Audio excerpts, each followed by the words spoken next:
அன்னு பொன்பதற் கூடத்தில் எம்பெருமான் எழுந்தருளியுள்ளார். மற்றொரு பாசுரம் நம்மாழ்வாருடையது. ஆளுமாளார் ஆழியும் சங்கும் சுமப்பார்தாம், வாளும் வில்லும் கொண்டு பின்செல்வாரும் மற்றில்லை, தாளும் தோளும் கைகளை யாரத் தொழக்கானேன், நாளும் நாளும் நாடுவன் அடியேன் ஞாலத்தே என்று சாதிக்கிறார். ஆழ்வாருக்கு குறை. ராமனுக்கு பின்னால் ஓர் இலக்குவன் தானா சுமந்து செல்ல வேண்டும்? ஆளும் ஆளார் ஆழியும் சங்கும் சுமப்பார்தாம். ராமா, வாளையும் வில்லையும் நீ பிடித்திருக்கும் சங்கத்தையும் சக்கரத்தையும் பின்னால் தூக்கி கொண்டு போவதற்கு உனக்கு வேலைக்காரன் வேண்டாமா? ஆடுமாளார் ஆழியும் சங்கும் சுமப்பார்தாம், வாளும் வில்லும் கொண்டு பின் செல்வார் இல்லை. உன்னுடைய வாளையும் வில்லையும் எடுத்துக்கொண்டு தொடர்ந்து வருவதற்கு ஆளில்லையே, என்னை வேலைக்காரனாக கூப்பிட்டு கொள்ளக்கூடாதா? ராமன் கேட்டான். ஆள் உள்ளானே, இலக்குவன் என்னோட கூடத்தானே வந்தான். ஆழ்வீர் உமக்கு ராமாயண கதை தெரியாதா? ஆழ்வார் பதில் கூறினார். வாளும் வில்லும் கொண்டு பின் செல்வார் இல்லை என்று நான் சொல்லவில்லை. வாளும் வில்லும் கொண்டு பின் செல்வார் மற்றில்லை. ஓர் இலக்குவன் உள்ளான். ஒரு இலக்குவன் போருமா? சக்கரவர்த்தி திருமகன் 100 பேரை வேலைக்கு வச்சு கூடாதா? ஒருத்தன் தானா வேலை செய்யணும்? அம்பை ஒருத்தன் எடுத்துக்கொள்ளட்டும், ஒருத்தன் வில்லேந்தட்டம், ஒருத்தன் சங்கரம், ஒருத்தன் சக்கு என்று ஒத்தொத்தர் சுமந்து வரக்கூடாதா? ராமா, உன் சங்கு சக்கரத்தை சுமக்க என்னை அமர்த்தி கொள்ளக்கூடாதான் ஆழ்வார் கேட்டார். கேட்க வேண்டுமென்னால் ராமன் சங்கு சக்கரத்தை சுமந்திருக்க வேண்டுமே. சுமந்து எங்கு நாம பார்க்கலாம்? பொன்பதற் கூடத்தில் தான் சேவித்துக் கொள்ளலாம். 4 திருத்தோள்களோட ஆழ்வார் ஆசைப்பட்டபடிக்கு. ஆனால் இங்கும் தான் ஏந்தி கொண்டிருக்கிறார். நம்மிடத்தில் கொடுக்க தயாராக இல்லை.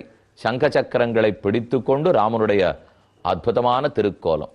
முதலில் லக்ஷ்மணனை சேவித்துக் கொள்ளுவோம். என முதல்ல பாகவதன், அடுத்து லக்ஷ்மி பிராட்டி, பிற்பாடு பெருமான். இதுதான் நாம சேவிக்க வேண்டிய முறை. லக்ஷ்மணனை சேவித்துக் கொண்டால் ராமனுக்கு அனைத்து கைங்கரியங்களையும் புரிவதற்காக எதிர்பார்த்து நிற்கக்கூடிய திருக்கோலம். கைகளில் வில்லேந்தி கொண்டு பாணத்தையும் பற்றி கொண்டு ராமனுக்கு இடதுபுறத்தில் இலக்குவன் எழுந்தருளியுள்ளார். கீழே சொன்னேன், மூலமூர்த்தி அமர்ந்த திருக்கோலம் பட்டாபிராமர். இவர் உற்சவமூர்த்தி சதுர்புஜராமர். மூலவரும் சதுர்புஜன்தான், 4 திருத்தோள்கள் தான். ஆனா அவர் கையில் வில்லும் அம்பும் கிடையாது, உற்சவர் கைகளில் உள்ளன. லக்ஷ்மணனை சேவித்துக் கொண்டோம். அருகில் சீதாதேவி, மாதர் மைதிலி என்று பராசர பட்டர் கொண்டாடினார். அப்பிரமேயம் கி தத்தேஜா யஸ்ஸா ஜனகாத்மஜா, ஜனகன் பெற்ற கொழுந்தான சீதை, ஆவியை அமிழ்தில் வந்த தேவியை, சனகன் பெற்ற வண்ணத்தை, சனகன் பெற்ற வண்ணம், சனகனுக்கு திருமருகன் தாசரதி, தயரதன் பெற்ற பிள்ளை ராமன். ஜனகனுக்கு மாப்பிள்ளைன்னு என்ன பெருமையான் தெரியுமோ? பல பேருக்கு இன்னாருக்கு பிள்ளைன்னு பெருமை இருக்கும். அது இல்லாட்டா இன்னாருக்கு மாப்பிள்ளைங்கிற பெருமை இருக்கும். இது இருந்தா அது இருக்காது, அது இருந்தா இது இருக்காது. ஆனா ராமனுக்கு பெருமை, தயரதனுக்கு பிள்ளை என்று பெருமை, அதே ஜனகனுக்கு மாப்பிள்ளை என்று பெருமை. அந்த பெருமை சேர்த்தவளே சீதாதேவி தானே. அவளை சேவித்துக் கொண்டோம். சீதையினுடைய திருவடிகளை சேவித்தோம்னா தத்ரூபமான மாதாவினுடைய திருவடிகள். அவள் திருவடியை பற்றி அனுகிரகம் பெற்று அடுத்து ராமனை சேவிக்க வருகிறோம். திருவடி தொடங்கி திருமுடி அளவும் சேவிக்கலாம், திருமுடி தொடங்கி திருவடி அளவிலும் சேவிக்கலாம்.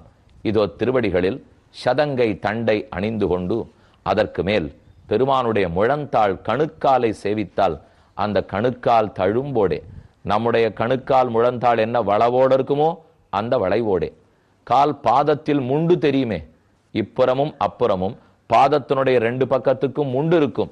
அந்த முண்டோடே அதே எப்படி கால்களில் நரம்பு ஓடுமோ, நரம்பு கணு கூட மாறாமல் நரம்புகளோட திருவடிகளையும் முழந்தாளையும் சேவித்துக் கொண்டோம். மேலே கண்களை இழுத்து கொண்டு வந்தோமானால் ராஜாவுக்கு அடையாளமாக இடையில் சாத்தி இருக்கக்கூடிய அரஞ்ஞான் கயிறு, சதங்கை மற்றுமுண்டான ஆபரணங்கள், தன்னுடைய திருத்தோள்களிலே சாத்தி கொண்டிருக்கிற தொங்குஹாரம், கண்டிகான்னு சொல்லப்பட்ட கழுத்தோட ஒட்டியிருக்கும் ஹாரம், இவை அனைத்தையும் சேவித்துக் கொண்டோம். இனி ராமனுடைய திருக்கைகள். இடது திருக்கையாலே வில்லை பற்றி வலது திருக்கையாலே அம்பு பிடித்திருக்கிறார். இடது திருக்கை கைகளில் இருக்கும் விரல்கள், விரல்களில் இருக்கும் நகங்கள், அது வரைக்கும் பெருமானுக்கு சேவையாருது. கிள்ளி களைந்தானை கீர்த்திமை பாடி போய் ஆண்டாள் போஷரம். ராமன் ராவணனை முடித்தது கிள்ளி களைந்தான். கிள்ளனம்னா நகம் தேவை, இங்க மட்டும்தான் நகத்தோடு இருக்கார். அப்ப ராவணனை கிள்ளி களைந்தானி ராமன் அதற்கு வேண்டிய நகத்தோட இங்க சேவை சாதிக்கிறார். கையிலே வில் பிடித்திருக்கிறார். அதுக்கப்புறம் திருமுக மண்டலத்தை சேவிக்கிறோம். நம்ம ஒத்தொத்தரையும் நோக்கி புன்சிரிப்பு மாறாமல் நம்மை சேவிப்பதற்கு இந்த கிராமத்தை தேடி உன்னுடைய பல அலுவல்களை ஒழித்து கொண்டு வந்தாயா, அடுத்து எப்போது வரப்போகிறாய் என்று கேட்டு கொண்டிருக்கக்கூடிய திருமுக மண்டலம். இந்த முகமண்டலத்தையும் திருவடிகளையும் சேவிச்சுட்டு இனிமே நாம் வீட்டில் இருப்பது கூடாது. ஆனா ஒரே ஒரு ஜாகிரதை, இந்த 15 நிமிஷம் முடிஞ்ச பிற்பாடு கிளம்பி போக வேணும்னு கேட்டுக்கிறேன். ஏன்னா நீங்க இப்பவே பொன்பதற் கூடத்துக்கு கிளம்பிவிட்டால் அடிய மிச்ச 10 நிமிஷம் சொல்லணும் இல்லையா, அதை கேட்டு முடிச்ச பிற்பாடு நீங்க கிளம்பலாம். ராமனுடைய முகத்தை சேவிச்சென்று கிரீட்டத்துக்கு போகிறோம். ரொம்ப ஆச்சரியமான திருவபிஷேகம். அந்த நாளில் என்னென்ன சித்திர வேலைப்பாடுகள் ஆபரண வேலைப்பாடுகள் பண்ணுவார்களானால் கண்ணில் ஒத்திக்கலாம் போல இருக்குன்னு சொல்லுவோம் இல்லையோ, இது தலையால் தாங்கலாம்னு சொல்லுமா போலே. முன்பக்கத்தில் ராமனுடைய நீண்ட கிரீட்டம் வேலைப்பாடுகளோடு கூடினது. பின்பக்கத்தில் சடைமுடியோடே, சடைமுடின்னு சொன்னால் காட்டுக்கு போகும்போது மட்டும் சடைமுடி அல்ல, ராமனுடைய மைவண்ண நறுங்குஞ்சி குழல் பின்தாழான்னுட்டு தினப்படியே கிரீட்டத்துக்கு கீழையும் தலைமயிர் தொங்கும் அல்லவா. ராமனையே கேசவன் சொல்லலாம். கண்ணன் மட்டுமா கேசவன்? திருக்கண்ணபுரம் தான் சபரி பெருமாளா? இதோ ராமனே சபரி பெருமாளாக தன்னுடைய நீண்ட கேசபாசத்தோட சேவை சாதிக்கிறார். அப்ப திருமுகமண்டலம், திரு கிரீட்டம், கைகளிலே பிடித்திருக்கும் திவ்ய ஆயுதங்கள். இதோ வலக்கையில் சக்கரத்தை பற்றி இருக்கிறார். சக்கரத்துக்கு மேல இருக்கிற ஜுவாலை, அந்த ஜுவாலையில இருக்கிற கூர்மை, அந்த கூர்மை சில சமயம் கிழித்து விடும். அந்த அளவுக்கு ரொம்ப தத்ரூபமா இருக்கக்கூடிய சக்கரம், இடது கையில் பிடித்திருக்கும் சங்கம். இப்படி பெருமானுடைய திருமேனியை ஆறாவமுதத்தை நமக்கும் அள்ள குறைய குறைய பருக, எவ்வளவு பருகினாலும் குறையாத அமுதத்தை சதா பஷ்யந்தி சூரையகான் என்று சேவித்துக் கொண்டோம். அவசியம் அடியார்கள் ஒத்தொத்தரும் இங்க வந்து, கிழியே சொன்னேன், செங்கல்பட்டுக்கு வந்து திருக்கழுக்குன்றத்தின் பாதையில் வந்தோமானால் பொன்பதற்கூடம், பொன் விளைந்த களத்தூர், இந்த ரெண்டும் பக்கத்துல இருக்கிறது. அவசியம் எல்லாரும் வரணும்னு கேட்டுக்கிறேன். இனி தயரதனிடத்தில் செல்வோம். தசரதன் புத்திரகாமேஷ்டி யாகம் பண்ணணும். அதற்குரிய ரகசியத்தை சுமந்திரன் கூறி வருகிறான். ஓர் முறை சனத்குமாரர் சொன்னாராம், பக்கத்து தேசமான அங்கதேசம், அங்கே மழையில்லை, ரோமபாதன் பரிதவித்தான், ரிஷசிருங்கர் வந்தால்தான் மழை பொழியும். ஆனா அவரை எப்படி கூட்டிக் கொண்டு வருவது தெரியவில்லை. இனி 10வது சர்க்கம். ரிஷசிருங்கः வனச்சரः தபஸ்வாத்யாய சயுதः அனபிக்யஸ்து நாரீணாம் விஷயாணாம் சுகஸ்ய ச கணிகாஸ்தத்ர கச்சந்து ரூபவத்யஹ ஸ்வலங்கிருதாக. அவரோ தன் தந்தையின் நிழலில் வளர்ந்து வருகிறார். வேறு பெண்களை பார்த்ததில்லை. தந்தையைத் தவிர வேறொரு ஆணை கூட பார்த்தது கிடையாது. அவருக்கு நல்ல பிரசாதம், அரிசிச்சோரோ கோதுமையோ குழம்போ ரசமோ ஒன்றும் தெரியாது. அவர் அறிந்ததெல்லாம் பச்சை காய்கறிகளும் பழங்களும் மூல வலைகளும். இதை மட்டும்தான் சாப்பிட்டு கொண்டு வருகிறார். அதனால எதற்கும் மயங்காதவர். நல்ல அழகான பெண்டிர்களை கூப்பிட்டு, நீங்கள் போய் ரிஷசிருங்கரை மயக்கி உங்கள் வலையில் விழ வைத்து நாட்டுக்கு அழைத்து வாருங்கோள் என்று ரோமபாதன் ஆணையிட்டான். பெண்கள் வந்தார்கள். ஆசிரமத்துக்கு அருகிலே அவர்கள் நிற்க வெளியேறியவர் பார்த்தார். ஏது இவர்களெல்லோ புது புது व्यक्तिகள் வந்திருக்கிறார்களே, நீங்கள் ஆர்? நாங்களெல்லாம் பக்கத்து தேசத்து பெண்கள், இதோ சாப்பிட்டு போலாங்கிறதுக்காக வந்தோம் என்று தங்கள் கைகளில் கொண்டு வந்திருந்ததையெல்லாம் கொடுத்தார்கள். அதை போல பழ வகைகளையோ பிரசாதங்களையோ ரிஷசிருங்கர் சாப்பிட்டதும் இல்லை, பார்த்ததும் இல்லை. சாப்பிட்ட உடனே ரொம்ப அழகா இருந்தது. அவர்கள் பேச்சு, புனிசிரிப்பு, சிகை அலங்காரம், உடம்பு அலங்காரம், இதத்தனையும் பார்த்தவருக்கு மனம் சற்றே கலங்கித்து. இந்த கலக்கத்திலேயே ரிஷசிருங்கரை விட்டு விட்டு நாங்கள் ஊருக்கு போக வேண்டும், நேரமாயிற்று என்று சொல்லி பெண்களெல்லாம் விடை பெற்றார்கள். போன பிற்பாடும் தூக்கம் வராமல் முதல் முறையாக தவித்தான் ரிஷசிருங்கர். மறுநாள் பொழுது விடிந்தது. மறுபடியும் அதே பெண்கள் வந்தார்கள்.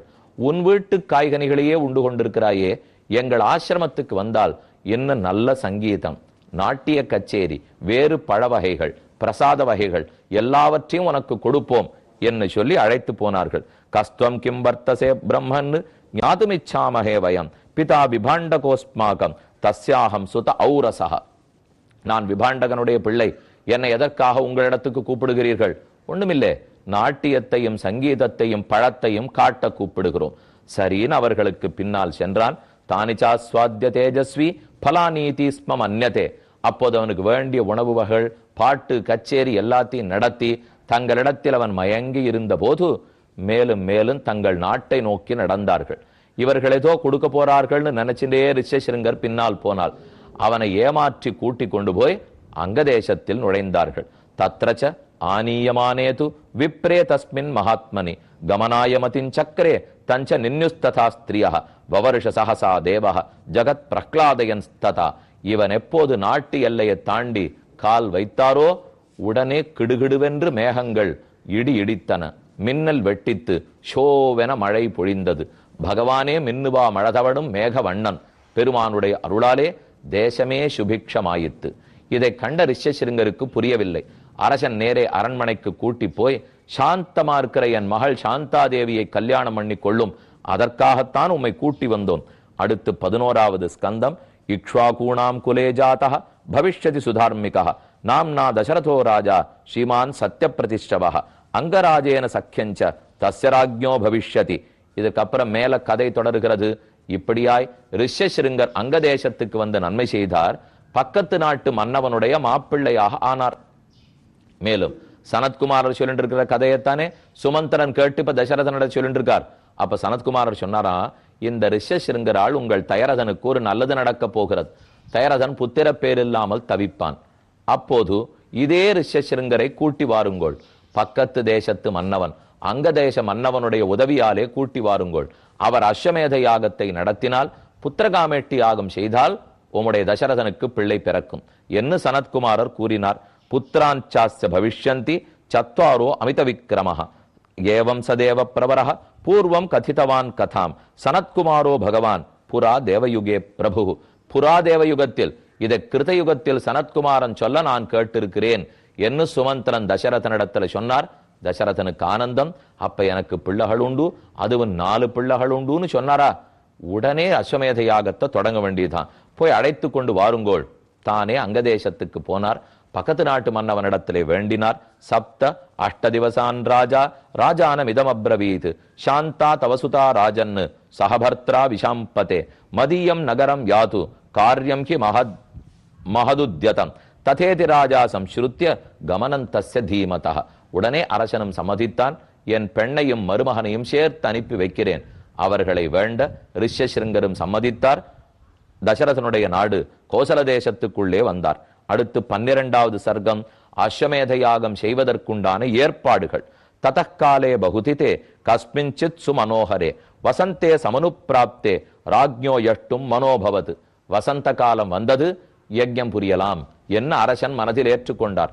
நாம் நினைக்குமா போலே சட்டென்று இன்னைக்கு நினைத்தோம், நல்ல நாள் பார்த்தோம், 4 நாள்ல யஜ்யம் பண்ணோம் அல்ல. வசந்த காலம் வர வேண்டும். குதிரையை ஓட்டிவிட வேண்டும். அது ஓராண்டு சுற்ற வேண்டும். ஓராண்டு கழித்து திரும்பி வரும். வந்த பிற்பாடு அவபிரதத்தோடு அனைத்தையும் முடிக்க வேண்டும். ஒன்று நடத்தணும்னால் அது வரைக்கும் தீட்சை, அது வரைக்கும் விரதம் இருந்தா தான் யாகம் பண்ண முடியும். வசந்த காலம் வந்தது. அரசன் தராயிரட்டார்.